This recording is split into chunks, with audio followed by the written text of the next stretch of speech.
Hello guys, we are discussing about supernode analysis, and by using supernode analysis you can find node voltages. In my previous video I already explained the procedure for finding node voltages using supernode analysis.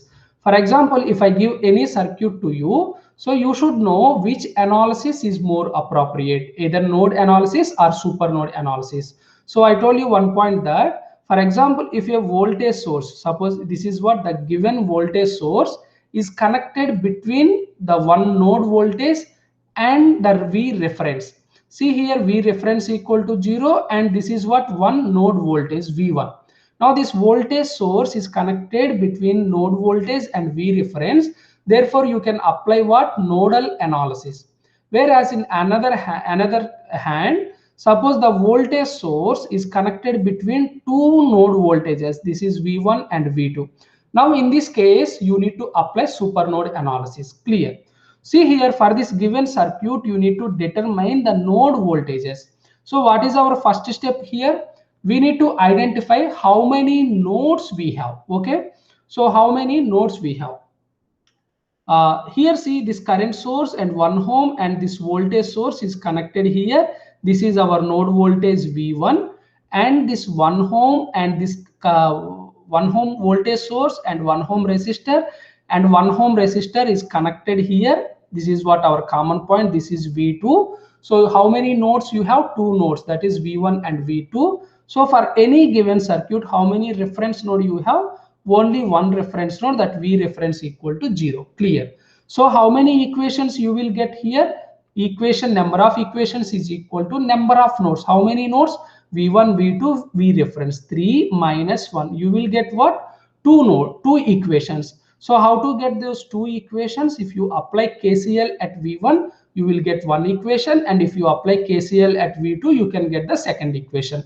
Now can I apply KCL at V1? Of course I can apply, but see here, so before apply KCL, what should I do? I should consider current is leaving from that voltage source to the each branch. From V1, current, this is I1 is going towards this branch, and I2 is going towards 1 ohm resistor.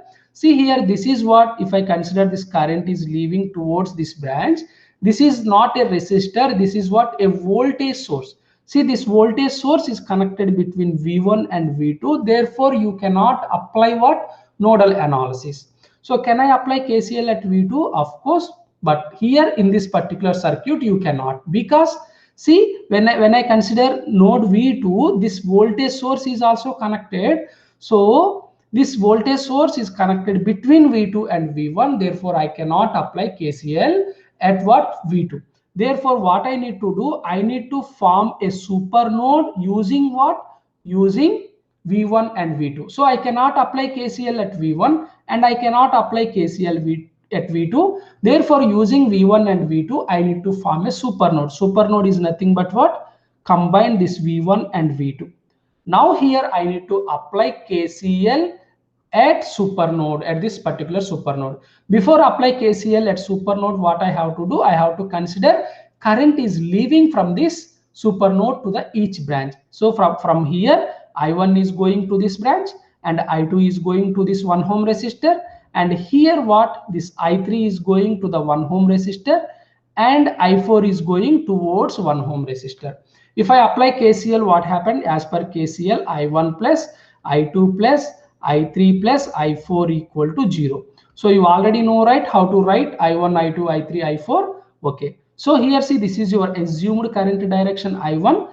As per this current source, the I1 is also same. The current directions are both are same. Therefore, I can write plus 2. And what about here? V1 minus 1 ohm resistor. One end V1 is connected, another end V reference, V1 minus 0 by what? 1. Okay. So even if I write V1 minus 0, it doesn't change anything. Now I3 means what? 1 ohm resistor. One end V2 is connected, another end V reference is connected. Therefore, V2 by 1.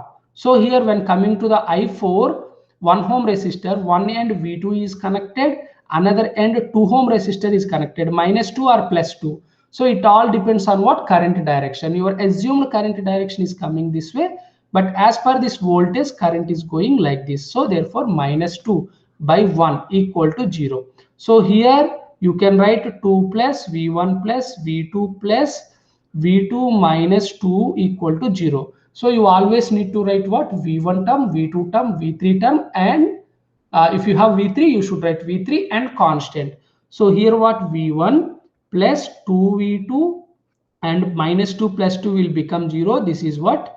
Equation 1. So v1 plus 2v2 equal to 0.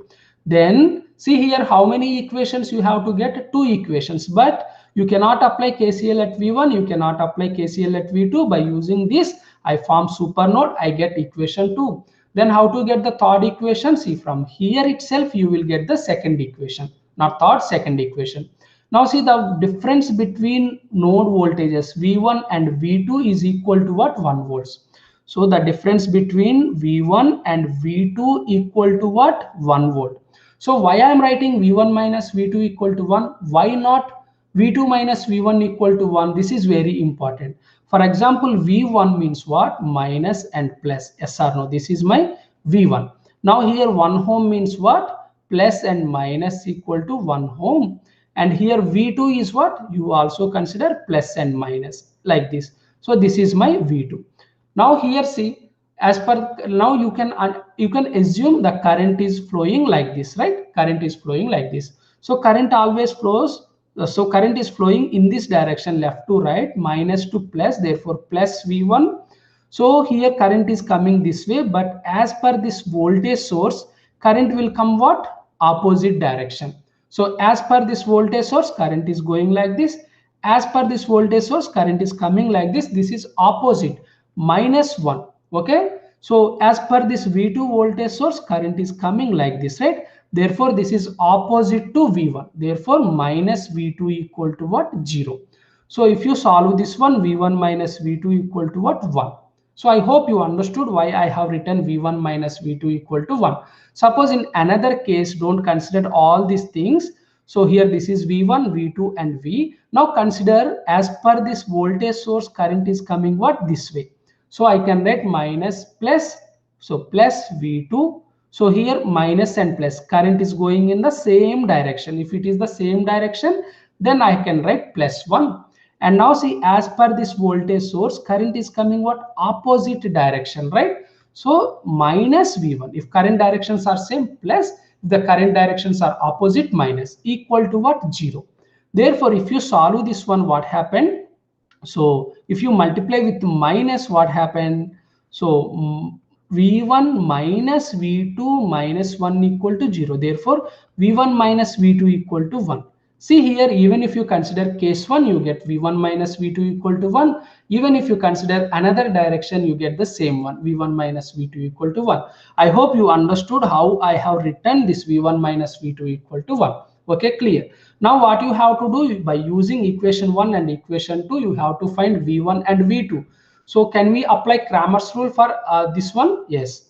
So v1 equal to, you can find delta v1 by delta, and v2 equal to what? Delta v2 by delta. So if you know the determinant of delta v1, delta v2, you can find v1 and v2.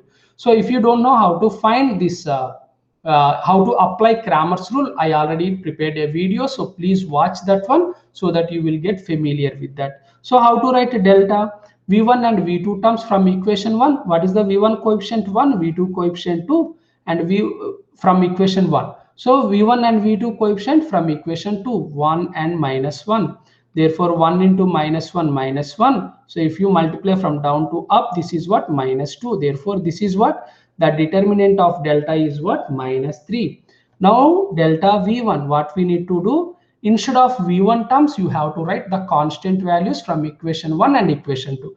What is the constant value? 0 from equation 1 and 1 from equation 2. And v2 terms are same, 2 minus 1. Now you compare delta v1 and delta. So instead of v1 terms, I have written constant values and remaining everything is same. Now if you find the determinant of delta v1, 0 into minus 1, 0, and this is minus 2, determinant of delta v1 is minus 2.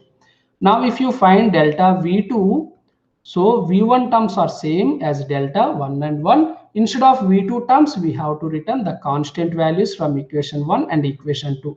So 1 into 1, 1, 1 into 0, 0. Therefore, this is 1. So how to find V1? V1 equal to what? Delta V1 by delta. Delta V1 is what? So the determinant of delta V1 is minus 2 and delta is what? Minus 3. So minus minus will get cancelled and you will get what? 0.66 volt. This is what the node voltage of V1. So what is the node voltage of V2? You can write delta V2 by delta. Delta V2 means what? 1 by, so delta is what? Minus 3. So minus 1 by 3, you can write minus 0.33 volts. So this is the node voltage of V1 and this is the node voltage of V2. This is all about supernode analysis. So the main difference between node and supernode analysis, when voltage source is connected between two node voltages, then you have to apply supernode voltage. So current is always means what? I equal to V by R, numerator voltage and denominator resistance. So if you apply KCL at V1, you get what? Numerator voltage, and by resistance, you don't know the resistance. So you need to combine V1 and V2 and you need to apply KCL. So by using this supernode itself, you will find the second equation. The differences between V1 and V2 is equal to 1 volt. Now see here how to identify. So we assume that the differences between V1 minus V2 equal to 1 volt. So you already know what is V1 and what is V2. V1 equal to what? 0.66 minus V2 is what? Minus 0.33. Minus minus will become plus 0.33. So 0.66 plus 0.33 equal to what? 1 volt. So our assumption and the resultant values are same. Therefore, your problem is said to be correct. I hope you understood how to find node voltages by using supernode analysis. Okay. Thank you. Thank you.